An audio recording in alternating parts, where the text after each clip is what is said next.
बातमी आता पुण्यातून। राजकारणाच्या मैदानात तरबेज असणारे शिंदे सेनेचे उमेदवार नाना भानगिरे हे क्रिकेटच्या मैदानात उतरल्याचं पाहायला मिळालं। लहान मुलांसोबत क्रिकेट खेळताना त्यांनी थेट चौकार ठोकला। हा चौकार महानगरपालिका निवडणुकीतही पाहायला मिळेल असा विश्वासही त्यांनी व्यक्त केलाय। नाना भानगिरे हे पुण्यात प्रभाग क्रमांक 41 मधून शिंदे सेनेकडून निवडणुकीच्या रिंगणात उतरले।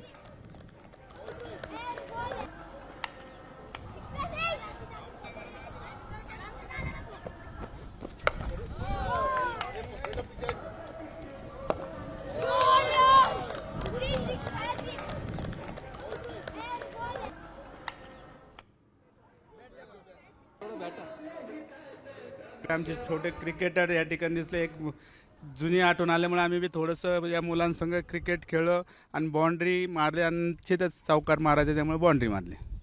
पण आता चौकार पण तुमचा पण चौकार आहे पालिकेत। चौकार झालेला आता काय 16 तारखेची वाट बघायची फक्त। आता या 3 वर्षामध्ये शिवसेना पक्षाने जवळजवळ 700 ते 800 कोटीहून विकास काम आहे या संपूर्ण प्रभाग क्रमांक 26 आणि जुन्यामध्ये जे आमचे शासनयुक्त नगरसेवक त्यावेळी 34 गावची समिती बनवली होती। स्वातीताई अटकले, मच्छिंद्र दगडे यांनी चांगलं काम या परिसरामध्ये केलेलं आहे आणि निश्चितच आम्ही फिरत असताना मतदारांच्या चेहऱ्यावर एक उत्साहाचं वातावरण, आनंदाचं वातावरण आहे। काल शिंदे साहेबांच्या भाषणामुळे संपूर्ण पुणे शहरामध्ये एक वातावरण फिरले आणि पुणे शहरामध्ये चांगले शिवसेनेचे नगरसेवक एकनाथ शिंदे साहेबांच्या नेतृत्वाखाली या ठिकाणी निवडून येतील।